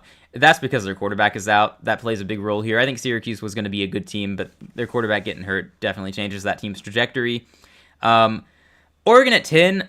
I want to put them higher because I think that this is still one of the best teams in the nation. I think that they probably are still going to be my championship pick, despite the loss to Indiana. But they don't have any wins to fall back on. Their best win today is, I guess their best win is Northwestern, actually. I was going to say Penn State, but Northwestern beat Penn State, so technically that means Northwestern is a better win than Penn State. Yeah, there's not much to say about their resume right now. They look dominant. Otherwise, they look dominant, but now they have a loss and they don't have any quality wins unless we're counting 4-2 Northwestern, which I think that's a good win, just nowhere near as good as the teams above them have. So Oregon's only at 10. I am keeping them above a few SEC teams. You got LSU at 11. I mean, they don't really have that many good wins you can point to, so there's only so much you can do, but they look elite on defense. I grant them that. They have wins over Clemson and South Carolina, 3-3 teams. That's the best they've got. Yeah, we'll find out more. But they play Vanderbilt this week. That's a chance for them to win a quality game against a quality opponent. And yes, I'm saying that about Vanderbilt in 2025. I mean that. I think Vanderbilt's actually the favorite in that game, so we will see how that goes. Oklahoma at 12. Bad loss to Texas. I'm not going to overreact to it yet. I've already said on stream, I don't care. It's fine. I'm not worried about them just because of that game. I think Oklahoma is still a good team. I worry because of the schedule that they have. I don't know if they'll make it to 9 wins anymore, maybe 10 wins. But yeah, Oklahoma at 12. I'm fine with that. I still like the win over Michigan. They beat a good Auburn team. I know Auburn's 3-3, but I think we all know Auburn is a very good team despite 3 losses. Missouri at 13. They don't really have quality wins to fall back on. South Carolina is their best win right now. Lost a close game to Alabama, but as I said earlier on the show, we are getting to the point in the season where most teams have losses, so now we can more so factor in quality losses. Losing by 3 to Alabama is good, and I have them above Vanderbilt specifically because I watched both teams play Alabama. I watched the full games between those teams. Missouri looked better against Alabama than Vanderbilt, in my opinion. This will be settled on the field in a few weeks anyway when they play each other, but for right now, I'm going to say Missouri would beat Vanderbilt, so I have them ranked higher. Vandy at 14, I'm fine with. They also don't really have quality wins to fall back on, but they look really good, and they played Alabama close. USC at 15, I've gotten some criticism for that, not because of where I have USC, but because where I don't have Illinois. I've had Illinois fans and just college football fans telling me Illinois should be above USC because of head-to-head. So let me set the record straight here. I would tend to agree that the head-to-head results should be the main thing honored. But when you factor in overall resume, I don't see it. I don't see it with Illinois. They have a 53-point loss to Indiana, who is my number 1 team, but it's still a 53-point loss. That has to be weighed in here, and they got blown out by Ohio State. So the best teams they've played blew them out. That's 2 losses. Note that it's 2 losses. USC has 1. USC lost a close game to Illinois, and I think they were missing some players. I wouldn't hesitate to pick USC if they played again. And maybe that's foolish of me. I don't know, and we won't find out. But I like USC's resume better than Illinois, given that they only lost 1 game. And now they have a dominant win over a good Michigan team, one of my first teams out of the rankings. Illinois doesn't have the same... They don't have enough of a resume. They have a win over USC, obviously. It's a quality win, which is why they're among my first teams out as well. But also, they have those 2 losses, those 2 blowout losses, so and they don't have a second quality win that's that good. They beat Duke. Duke's fine, but I'm not going to say that's good enough for them to be even ranked, let alone above USC. So maybe I've got USC a little high, but that's more so a reflection of how fondly I view that dominant win over Michigan. Go Big Red. Hello, Husker Nation. How you doing? Sorry, Nathaniel, I missed that. We are not live streaming NFL games tonight. We may do a live reaction after the games if anything wild happens, like Atlanta winning. I saw they were up 7-0 earlier. Hated that. As a Panthers fan, I'm not happy about that. We'll see if it holds up, though. Seagulls, do you ever want to do an off-topic stream? I would be open to it in the future. Honestly, at Football for Fun, we go off-topic more often than we should. It happens from time to time. It's been known to happen. We ramble and we rant and such. So, especially during the off season, it happens. We in the off season too. We do Q&A. Maybe we'll bring it back during the season. So that's also a chance to go off topic. Southern Utah. I think that actually is a university. I'm not sure. I think Southern Utah is a university. I think that's the FCS program. Utah Valley. I believe you if that's a university. I've not heard of it specifically. All right, let me just check something real quick. Okay, Daniel message asking if the Falcons are good. That must mean they're still winning. Hate Atlanta. Anywho, this is a college football show, so let me continue with my rankings here. I'll try to get to the end fairly quickly. Georgia Tech is at 16 and BYU at 17. I'll kind of group these two together because they're very similar in that they are both undefeated. They also haven't beaten anyone that I really care about. I know Georgia Tech's best win is probably Clemson. They're 3-3 now, and if they keep winning games, and especially if Clemson keeps blowing people out, I will add more respect to that win and adjust Georgia Tech's ranking accordingly. However, as it currently stands, they don't have any good wins, and they haven't really looked dominant all year. I also remember the Wake Forest game. They probably should have lost that, but officiating was horrendous, so who knows? Georgia Tech at 16, I'm moving them up. If they keep winning, they're going to keep moving up because you have to give credit where it's due for wins anyway. BYU, same thing. They haven't beaten anyone that good. Their best win is probably now a 4-2 Arizona team who got blown out by Iowa State, so I don't think Arizona's that good. But it's the best win BYU's got, I guess. I don't know. I still don't believe in BYU. I think they'd lose a couple of games in the Big 12. Georgia Tech, I think they get to 9 wins as well. I don't know. These teams are very similar to me. I'm not projecting with my rankings, though. I'm doing it based on what we've seen. So I'm going to rank them fairly high because they're undefeated. And they don't look bad, at least, when in their wins. They also just don't overall look dominant. Utah at 18, they're a one-loss team. I know they got blown out by Texas Tech, but I did watch that game. It was close going into the fourth quarter. Texas Tech just overwhelmed them with their talent, and they pulled away late. I don't hate on Utah. I think that's a good loss for them. Top 5 opponent that they lost to. And I know they don't have quality wins to back this up, but they look really dominant. And I am going to consider the win over Arizona State somewhat of a quality win. I mean, that's a good Arizona State team. I know they were down a quarterback, but that defense has been really good this year. That Arizona State defense has been playing good football, and Utah hung 42 points on them. So I'm going to give them the credit there for the win, and I have them at 18. Notre Dame at 19, they finally make my rankings. I hadn't ranked them at all this season. They started 0-2 with quality losses to Miami and A&M. Very close, came down to the last possession. I don't like using quality losses as a main reason you should be ranked, which is why, so far, it's not been much of a factor. Last week, they were the first team out. This week, they jump in. Because now, as the season progresses and everyone's taking losses, it becomes more of a factor. You look at the quality losses, you have to compare all the losses everyone has, and Notre Dame has the 2 best losses anyone has. They're also the only 2-loss team I have ranked, and that's because they crushed the eye test. They look like an elite team. So that's another thing I weigh in, is how you look, and also the talent you have. We know Notre Dame's a top 10 talented team, so I'm going to factor that in. They're talented. They passed the eye test with flying colors. And they have several power wins now. I know it's just teams like Purdue and someone else who isn't really that good. I'm going to say NC State is a solid enough win that I'm going to give them respect for it. And again, they look dominant, so they're moving up. They're at 19. Nebraska at 20. I didn't want to drop Nebraska, especially after getting a solid win over what I view to be a good Maryland team. However, I think that their win over Cincinnati lost a little bit of value because that was the main thing I was ranking them on last week. They beat Cincinnati, who beat up on Iowa State. Iowa State lost to Colorado, so that value, the value of that win dropped a lot for Cincinnati, which is why Cincinnati drops. So, which means Nebraska's win over Cincinnati also lost a little bit of value, and also their quality loss to Michigan. I mean, Michigan fell out of my rankings, so that's a 2-loss Michigan team. So their overall resume took a hit in my eyes. Cincinnati, again, they have their best win against Iowa State, but they just lost to Colorado. So that win lost some value, but this is still a one-loss team with a very close loss to Nebraska. Like, they are one possession away, hypothetically, from being undefeated and being up at 16 or 15 ahead of these other teams. But I'm still going to have them ranked. I respect those teams. I think they are good quality teams. We will see if they can keep winning games. They are dark horse playoff threats because of the schedules they have. I think they could get to 10, 11 wins, or in Cincinnati's case, get to the Big 12 title game. South Florida at 22. I want to move them up more. I'm not going to give them as much credit for beating North Texas as the AP poll, which is kind of surprising because they were disrespecting South Florida all season by not ranking them already. I had them ranked this whole time. Haven't dropped them from my rankings, not even once.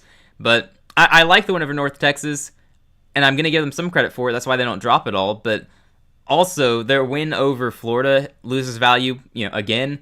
The win over Boise State is fine. I don't know if that's their best win or Florida's their best win. North Texas might be their best win. I don't know. It's one loss North Texas. I never loved North Texas even when they were undefeated. It was like they played close with Army. They went to overtime with Western Michigan, I believe. They have their best moments and their worst moments, but they pull out the wins. I don't know, man. I like South Florida, and I think that they're going to make the playoffs as the top group of 5 team. We'll find out in a few weeks when they face Memphis, though, who I have at 23, purely because they're undefeated, and for what it's worth, they have a win over a Power 5 team in Arkansas, and that was before Arkansas basically imploded. Memphis at 23 feels okay to me. They're undefeated. They look good most weeks. Washington at 24. This is the one team I have ranked that the AP poll doesn't. So the AP and I agree on 24 teams that were ranked, at least, which is probably easily the best we've done so far. Washington at 24, they are passing the eye test, and they have talent. I factor in the talent. They have Damon Williams at quarterback. He has looked outstanding every week except for the Ohio State games, which speaks to how good the Ohio State's defense is. Washington looks like a quality team. I think they deserve top 25 right now. They have a quality loss. It was by 18 to Ohio State. Illinois also lost by 18, and their fans are saying that's a quality loss that should have them ranked. I disagree, but I think the Washington loss was a lot closer. It was a close game entering the fourth quarter. Ohio State pulled away, similar to how Utah and Texas Tech went. Washington also picked up a nice win over Maryland, a 2-loss team in Maryland who is playing good football. So, I like Washington. I think that they are also a sneaky playoff threat. If they can win the game against Michigan, and if they go into their game against, I think, Oregon later this year, I'm pretty sure they play Oregon. Correct me if I'm wrong. I might be thinking of someone else. In any case, if they go into their toughest game and they only have one loss, I think that there's a good chance that they can make the playoffs as a 10-2 team. So watch out for the Huskies. Virginia is my last team in, so yes, I have 2-loss Texas out of the rankings. I'll go ahead and say that's because of the loss to Florida. They pick up a quality win over Oklahoma. The loss to 2-win Florida, 2-4 Florida, kind of cancels that out in my eyes. So that barely keeps them out of the rankings, and they have 2 losses, so that's a factor. Michigan's out because of 2 losses as well. Yeah, I didn't love the blowout loss to USC for them. Unfortunate. Illinois is out. The blowout loss to Indiana, blowout loss to Ohio State. They don't have enough quality wins to get in. If I'm not going to rank Texas, I'm not ranking Illinois. Texas has a far better win than Illinois has. So, yeah, that's how I view it. I say far better. I actually only have Oklahoma and USC 3 spots apart. I should probably not say far better. In any case, I've got Virginia ranked still not because of the Florida State win, because they're 3-3 now. I don't view that as a quality win. That's their second best win now. I give them credit for the win over one-loss Louisville, who is also among my first teams out, because of their record primarily. If you only have one loss, I'm going to consider you to some degree. Virginia looks like a fun team. They dropped 10 spots in my ranking. That's how much of a hit their win over Florida State took, because Florida State lost to Pitt. Virginia dropped 10 spots because I don't like that win over Florida State anymore. I just can't. I can't respect it as much as I did a week ago, but I do respect this team enough to keep them ranked. I'll give them some credit for beating Florida State because, they started that team's descent, right? They beat Florida State, and then Miami beat them, and then Pitt beat them. So for what it's worth, Virginia beat them before they were bad, or at least before they were viewed badly. And I like the win over Louisville, so I'm keeping them ranked above the 2-loss teams. You can disagree with that if you want. The AP poll has them higher than I do, though, so if you take issue with it, go yell at the AP poll more than me. But that's my top 25. Unlike the AP voters, I will reply and I will tell you why I have these teams ranked. So if you question it, if you want further explanation, if you take issue with anything, drop a comment, let me know. I will explain, I will defend, because I am open to it, unlike the AP poll. And this is going to bring us to the final segment of the show. We're going to go over to my Week 8 predictions. We're calling 20 games this week on Yahoo because I have it set to go give me the matchups of every top 25 team playing. Some of these are going to be really quick, although in the past I've called quick games. Like 2 weeks ago, Penn State, UCLA, I spent 5 seconds on it just to be wrong. Last week I very quickly said that Ole Miss would beat Washington State, and then they played really close. So obviously there are some things I will go through quickly and get wrong, but we're still going to try our best here. We're starting off on Friday night, 7 p.m., Louisville taking on Miami. Number 2 Miami, according to the AP poll. They're number 2 according to me as well, actually. So I view Miami very fondly. I think their defense is outstanding, and I expect them to win this game. I don't think Louisville's offense is going to do enough to win. It could be one of those weird Friday night results in the ACC, because we've had those before. It's usually Syracuse-Clemson. We could see an upset here. I'm not going to write off Louisville completely, but I'm also not going to be the one to predict it. Miami should be able to win this game, primarily with their defense, and I do think Carson Beck should be able to pass the ball on this Louisville secondary. Not to say they're bad, but we saw Virginia's offense win through the air against them a couple weeks ago. Miami's also coming off a bye week. I think Louisville is also coming off a bye week, but I'm going to give more respect to Miami here as the top 2 team in the nation that they are, and Louisville is a one-loss team who hasn't beaten anyone that good. So from all that we've seen so far, Miami should be able to win at least by a touchdown, you would think. But again, I guess it could be a weird upset that happens. Those exist in college football, but I'm going with Miami. If I'm wrong, I'm wrong. Nebraska at Minnesota. Nebraska at Minnesota. That's an interesting one. I don't like Minnesota, so I am going to pick Nebraska as well. I'm going to pick Nebraska in this game. I think they should have the better quarterback. They should have the better coach. They should have the better defense. It's basically the same reasons that I picked them last week against Maryland. They should just be the better team. There's no reason for them to go to Minnesota and lose this game. Minnesota's fine. I think they won a close game against Purdue last week. They lost by 39 to Ohio State. They lost another game this year as well. Like, I don't hate Minnesota, but they are not nearly as talented as Nebraska is. So I'm going to pick Nebraska. I'm going to feel fairly good about it. If they lose, then yeah, that's not a good look, and that would probably fuel the Matt Rule speculation of him leaving that school. Georgia Tech at Duke. It looks like Duke is actually favored in this game, and I get it, actually. I get it. Like, Duke has looked fairly competent this year. They can play good football. They can also get blown out and play really badly. Illinois blew them out. Georgia Tech has not looked dominant. I think these teams are pretty similar, honestly. I think that they are not that far apart in talent and skill. Georgia Tech just happens to be undefeated. I think this is going to be a close game. It is at Duke, and I am going to go with Duke here. I'm going to pick Duke, and I'm calling it an upset, even though the betting odds say that Duke is favored. I don't know what the spread is, but Duke is the favorite. It's probably a super small spread, 2-point, 3-point favorite. I'm going to go with Duke in this game. Darian Minsaw, the quarterback at Duke, he has been playing really good football. It's him or it's Haynes King. One of those guys is going to step up and lead their team to a victory. I'm going to take Mensa at Duke at home. I'm going to say they get the job done. Georgia Tech is due for a loss, and I've kind of had this game circled for the first loss that Georgia Tech will take. Ever since the Clemson game, I took a look at their schedule and go, where do they lose games? Because they're going to be favored in all these ACC games, I would think. It turns out I was wrong about that. Duke's favored over them. I looked at that schedule and went, okay, I think Duke is where they lose. And then probably they win out going into the Georgia game. So we'll see if that ends up being the case. I'm going to go with Duke here. Not trying to disrespect my rival Georgia Tech. I respect that you're undefeated, but I think you guys are really close in talent. Close enough that the home field advantage should be a big factor, and Mensa, quarterback for Duke, is going to be a game changer. So give me Duke in this game. Vanderbilt at LSU. LSU at Vanderbilt, actually. Vanderbilt is your favorite in this game, ladies and gentlemen. In the year 2025, title contender LSU is an underdog to Vanderbilt. Wild stuff, man. Absolutely wild stuff. I'm not picking the favorite, though. I'm going LSU. I will be rooting for Vanderbilt because I love that story. I hope that they keep winning games. I don't know that their offense is going to be able to do much, though. Their offense struggled last time we saw them against Alabama, and I'm not going to say Alabama's defense is bad or anything. I think they're a good defense. I think LSU's defense is better. I think LSU's defense is going to show up in this game, and I think that they are going to shut down the Vandy offense. I think they hold them to under 24 points. So LSU just needs to score more than that to win, and I don't love Vanderbilt's secondary. I think that this is a get-right game for Garrett Nussmeier and that offense. As long as they limit turnovers, I think that the passing game is going to be fairly effective. I don't think it'll be electric because this offense just isn't that good. But I think they're going to have enough plays and drives where they score.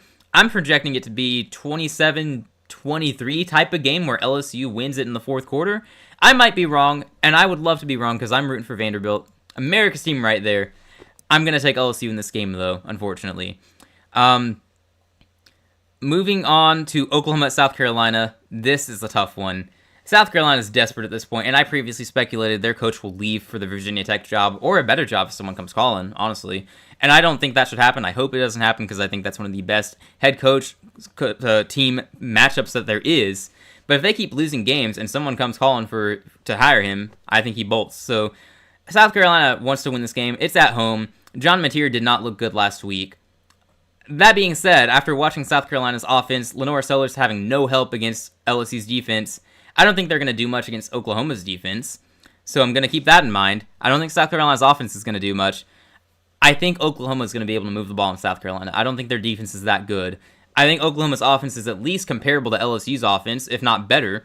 I think this is going to look like the game against LSU, and I think Oklahoma should be able to win this game. I'm going to take the Sooners. I'm going to feel fairly good about it, but also South Carolina's got Lenore Sellers, so they can hang with just about anyone if he just carries the team. It's a lot to ask of him, but kind of what they need. Husker Nation's asking, do you think the refs were bad in the Auburn versus Georgia game? Yeah, they were abysmal. I won't go on another 5-minute rant about it, but if you want to go back earlier in this stream or watch it later, I did cover the Auburn-Georgia game pretty extensively. I had some thoughts on the officiating. It was bad. And not even for the reason everyone else is saying. Like, the main call, the controversial call everyone talks about, I actually think they got that right. Shocker as a Georgia fan. I know.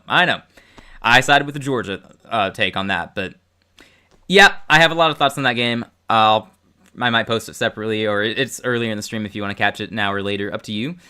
For the time being, though, I'm going to continue with my picks here. I got 15 more to go before calling it a night and watching Monday Night Football. Next up, it's Michigan State at Indiana. I'm not going to hesitate here. I'm picking Indiana. I mean, they just beat Oregon. They look elite. They blew out Illinois. They've had some moments that were close, like against Iowa a few weeks ago. They were flirting with disaster, nearly lost that game, but Iowa was a tough out most games anyway. Michigan State, I don't think they have the talent to keep up. I think Indiana should be able to pull away, even if Michigan State makes it close. It's at home for Indiana. It could be a letdown spot after coming off a huge win over Oregon, so it's possible, I guess, but it could be one of those weird games that you don't expect to be an upset, but then it happens. I'm not going to say it. I'm taking Indiana without much hesitation. I'm also picking Ohio State without much hesitation. I don't think I'm picking Wisconsin to win another game this year. Look at their schedule. It is brutal. I don't know where the wins are coming. Maybe they get one more win. I don't know. They are definitely firing their coach. I don't know when. Maybe at the end of the year. I don't know what the buyout is, if there is one. But yeah, I think Wisconsin is absolutely cooked, as kids say these days. They are cooked. They're done. Just write them off. Maybe next year will be better. I hope they get the head coaching hire correct. You've been busy, so I haven't been able to watch the stream pretty much. No, you're good. You're good. Absolutely fine. I'm just informing you. I did rant about the officiating earlier. So you can. I don't want to do it again. Is all I really mean. Because that would take up another 5 minutes. I had a lot of thoughts on that. I'm sure it took 5 minutes. It might have been less or more. When I rant, I lose track of time. Moving on, game of the week in my eyes and in Game Day's eyes, although I do think Game Day shouldn't be going back to Athens, to be completely honest. I think that they should go somewhere new, but I'm okay with it as a Georgia fan.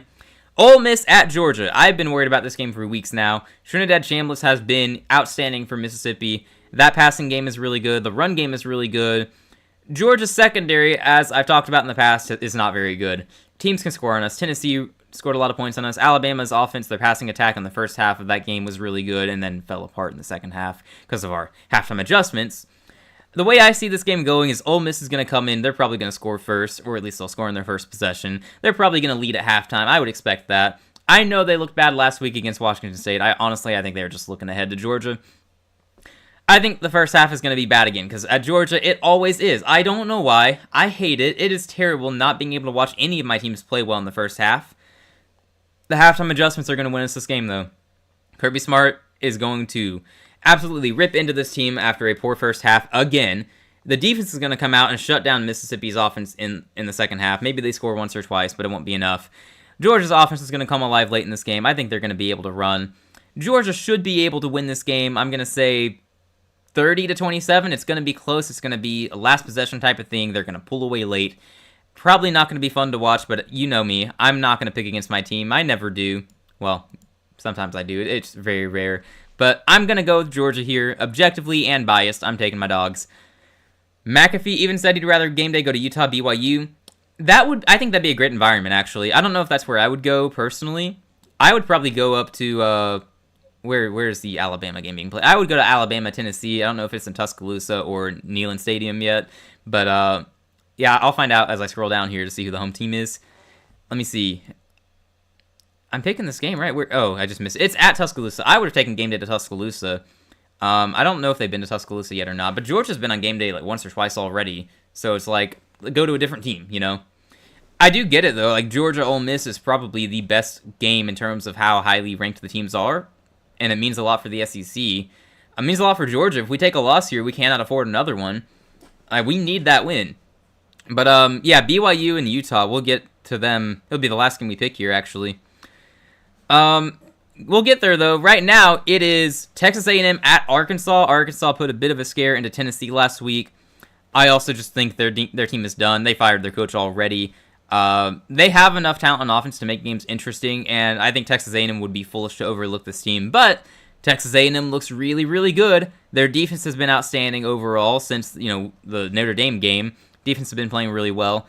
I'm going to pick the Aggies to win this one. I don't think they overlook Arkansas. I think they are aware that Arkansas can play good football. They've scared enough good teams already. I'm going to say A&M wins this game, though. Their defense gets enough done against the Arkansas offense, and A&M's offense shouldn't have a problem running the ball in Arkansas, so I have no issue taking the Aggies here.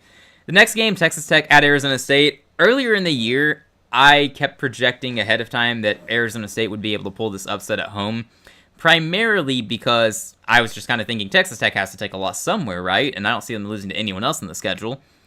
I've changed my mind because Texas Tech continues to look impressive, and Arizona State does not. I mean, they had a couple of nice wins over TCU and Baylor that were close wins, and then they got blown out by Utah. If Utah scores 42 points on Arizona State, I think Texas Tech is going to be able to score on that defense as well.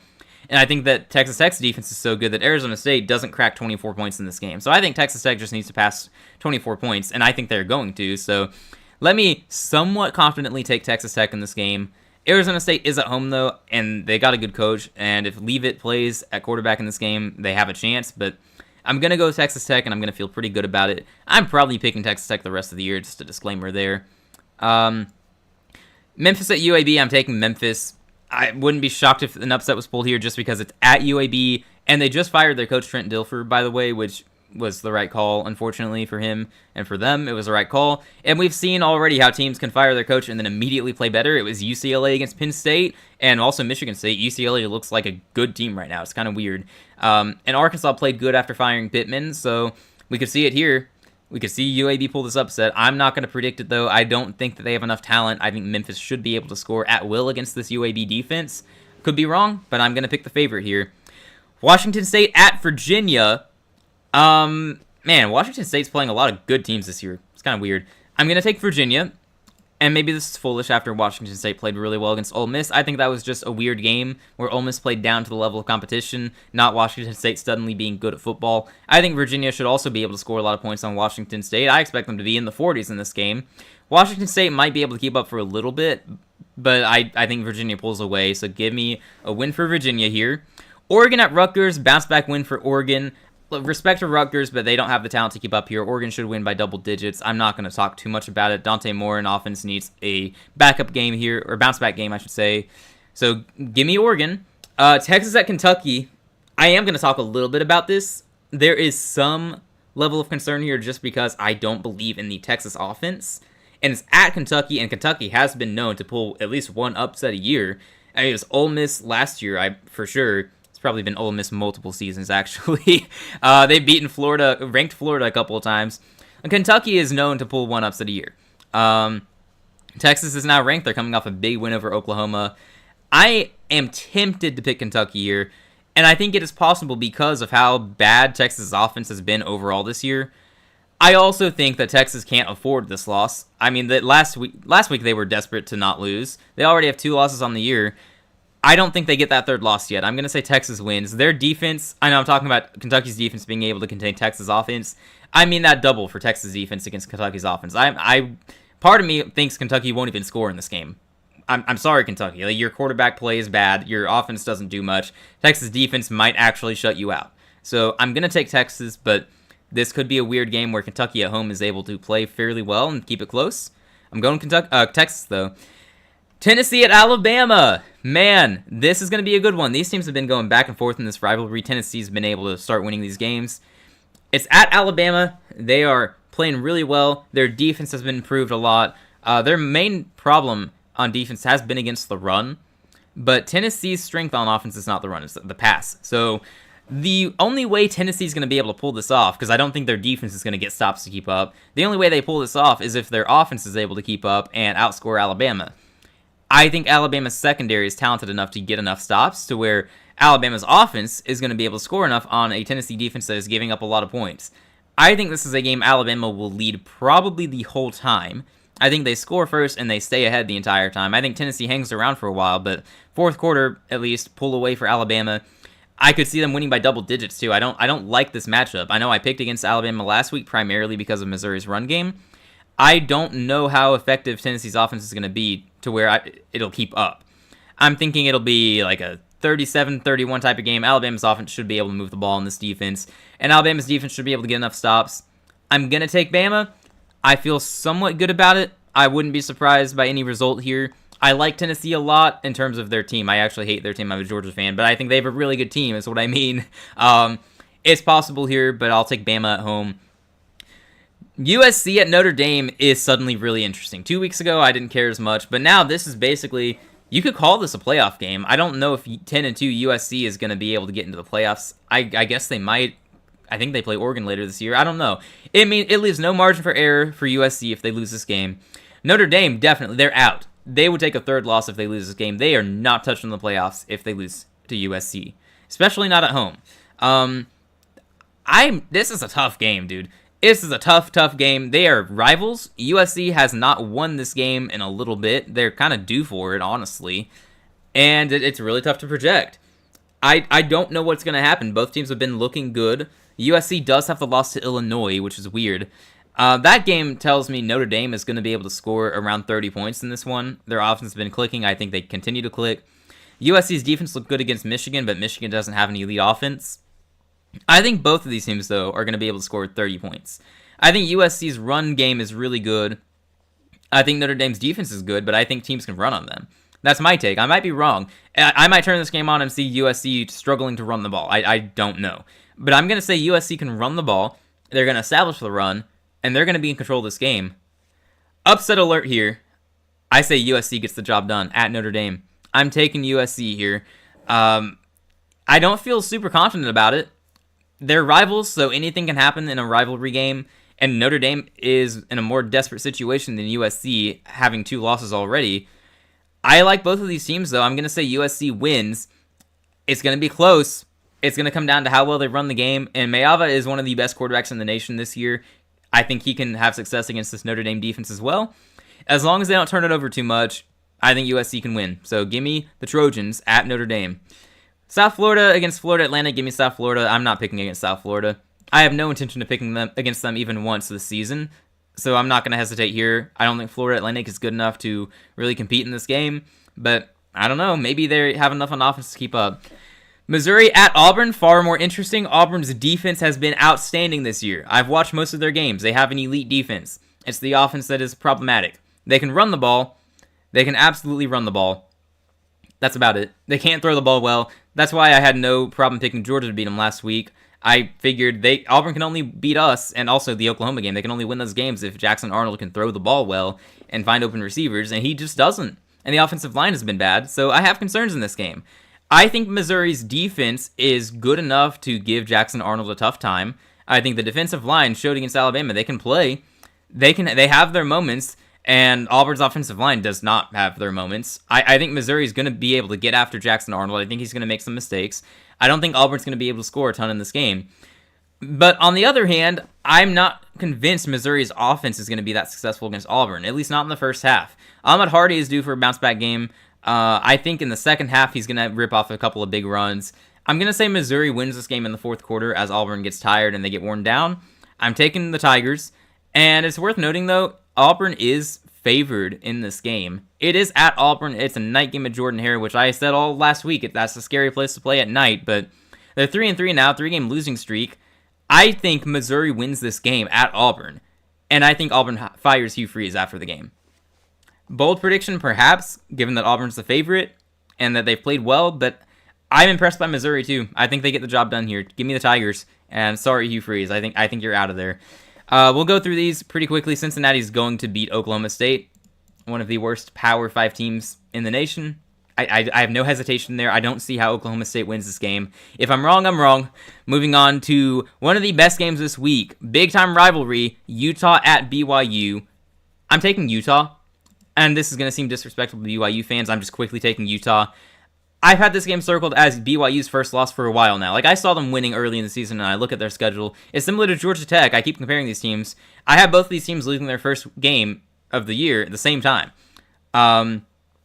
Yeah, I've got Utah beating BYU at BYU. I think Utah's a very good team. I think they have more talent. I think they have the better quarterback, and BYU is just straight up due for a loss. So, well, I wouldn't mind being wrong. I'm not like a BYU hater or anything. I just think Utah's the better team, and my job's to pick who I think is going to win, and I think Utah's going to win. So give me Utah on this one.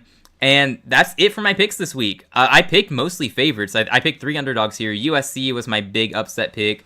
Technically, Missouri at Auburn is an upset pick, but Missouri is the ranked team, not 3-loss Auburn. So I don't know if we really count that for much. And LSU is also the underdog at Vandy. I picked LSU. The only real upsets I feel like I've picked have been... well, I guess Duke against Georgia Tech. Duke's favored, but they're not ranked. I feel like that counts as an upset prediction. And then USC at Notre Dame feels like a pretty decent upset. Although, funny enough, I have USC ranked higher, so it's not really, to me, that much of an upset. But I don't know. We will see what happens. I don't know. We might be due for a crazy week. We might see some absurd upsets. There's going to be at least one of these games you don't see coming that you have a random upset. Although Penn State isn't playing anyone that bad this week, and they're not good anymore, so they can't give us the upset of the week anymore. We'll see how we do. Last week I got 12 out of 19 correct, which isn't bad, but also isn't very good.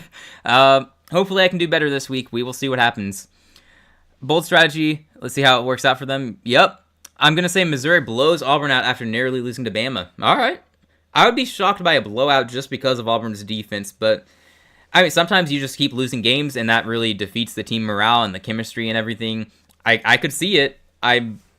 Auburn's defense shouldn't allow that, but I guess it's possible. Missouri looks legit. Sorry, Isaac's family.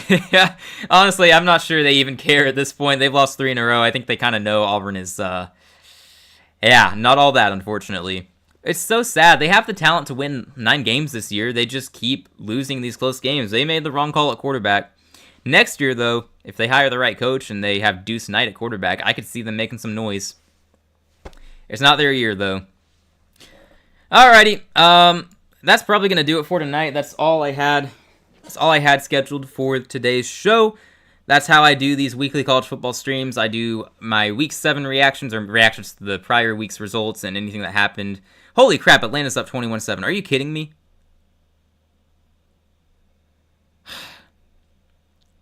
Oh, wow, they're about to score again. What is happening?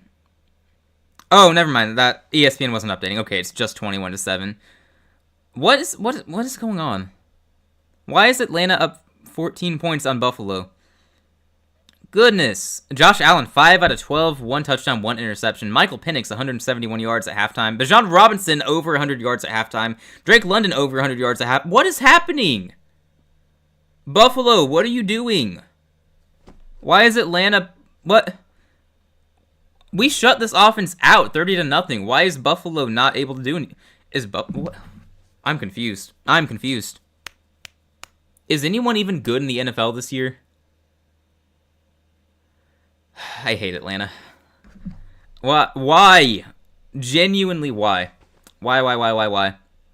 Chicago's up 13-0, though. I picked Chicago in that game, so that actually feels really good. That feels good. I'm not a Chicago hater like a lot of Panthers fans. I do think a lot of their fans are annoying, but a lot of the talk they had after that trade. Good for the Bears, though. Washington's overrated. Why is Atlanta up 21-7? Oh my gosh, I wasn't intending to talk about the NFL tonight, but what the heck is that? Also, I guess on topic with the NFL, Titans coach was fired today. Brian Callahan, I think. No one really ever knew a thing about him. He didn't do anything in the league.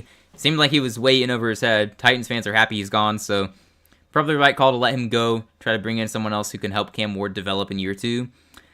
Sucks for the Titans, but yeah. Honestly, maybe they should have kept him so they could tank. Unintentional tanking, or intentional, but the coach doesn't know it. Good move by the Titans to fire him. McCoy is the interim head coach. I have no idea who that is. Just see the headline saying McCoy is the interim head coach. I no clue who that is. That's a new name, Mike McCoy. Who? He was the head coach. He was the coach of the Chargers years ago. 2013 to 2016. Dang. Okay. Interesting. Auburn fans will always have that return field goal from Cam's year. And the championship, of course. Yeah. You're losing both of your picks for tonight. You picked Washington and Buffalo. Dang. In fairness, most people did. I think Washington and Buffalo were both overwhelmingly picked by the general population. I was kind of out there picking Chicago. It's just kind of a weird vibe I got. I might end up being wrong. Atlanta, I don't know what to do with that. Atlanta's not good. That's not my takeaway. Atlanta's not good. Buffalo's bad. That's what I'm going with. I refuse to say Atlanta's good. They lost 30-0 to us. Is Atlanta good? Midnight, tell me Atlanta's not good. Tell me Atlanta's not good. They're up 21-7, and their offense is... The box score looks like how it would more likely look at halftime. Bijan Robinson, 138 rushing yards in the first half is sick. Absolutely sickening. Drake London, 147 yards in the first half is also sickening. He's not that good.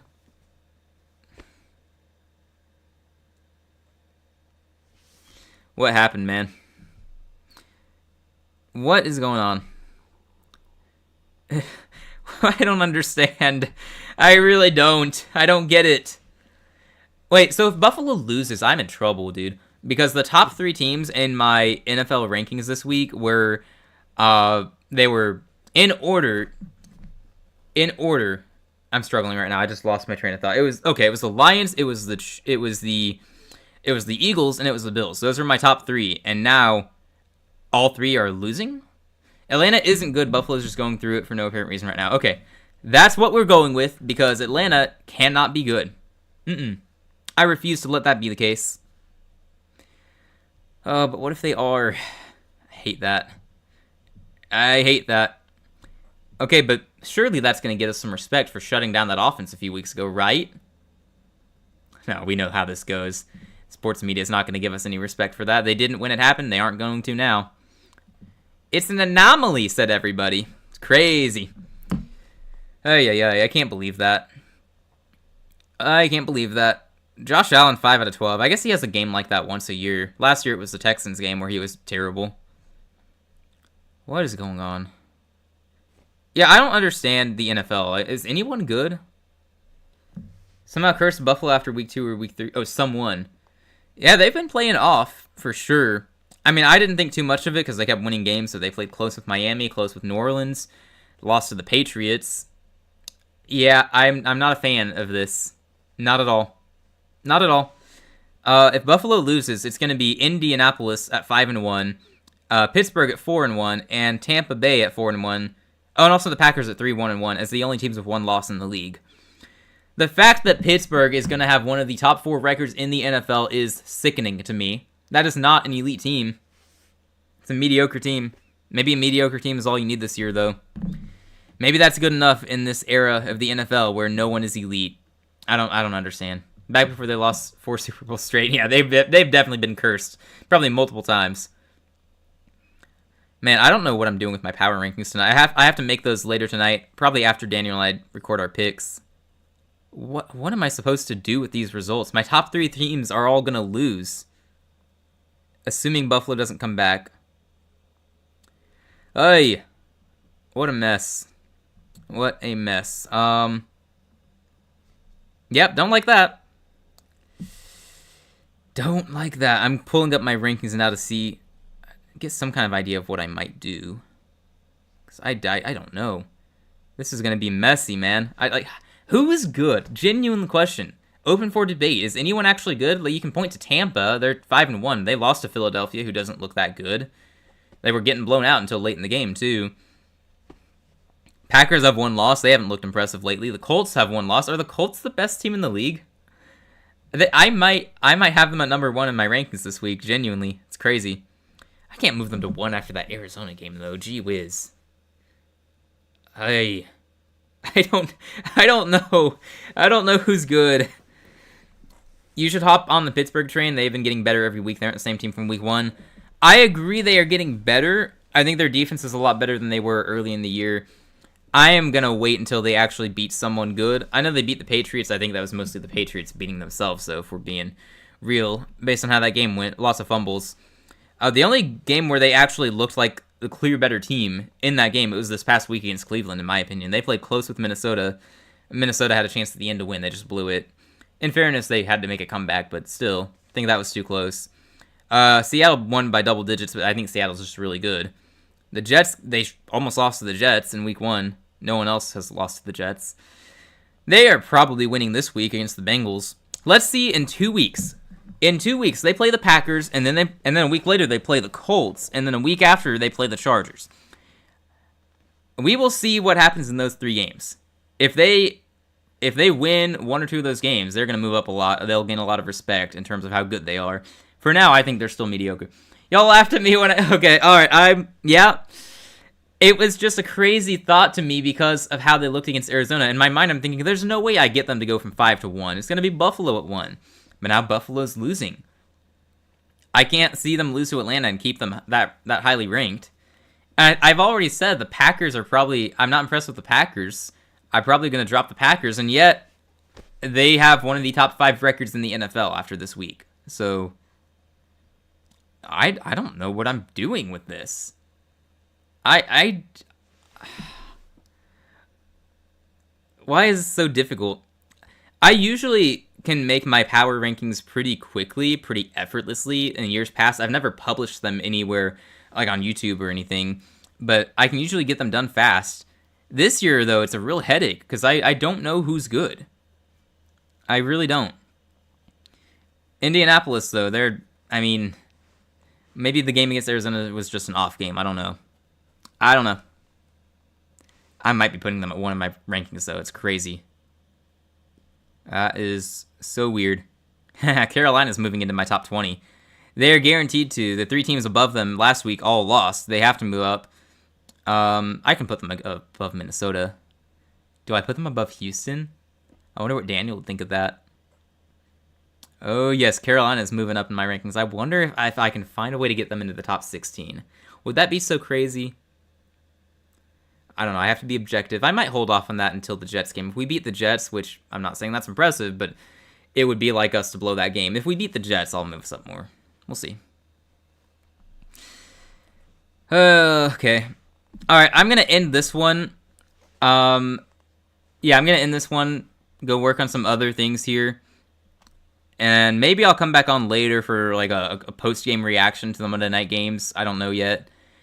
Daniel can't join me for anything. He's got other things to do tonight, so we had no intention of doing much. But I'll keep an eye on the games. I got some other stuff to do, so I'll call it here now. Longest college football show stream we've done. So nice, I guess. I mean, we usually get this done in an hour. I had a lot to rant about today, though. Cowboys tied the Packers. Panthers beat the Cowboys. We're better than the Packers. Hey. That's how the transitive property works, okay? You are correct. We are better than the Packers. Someone go tell Tom Grossi. Someone needs Tom Grossi to see that. And we play the Packers in a couple of weeks, though, so we hopefully can say it for real. I actually have gotten to the point where I think we can give the Packers a game. Their offense has not been impressive lately. I don't know what is up with that.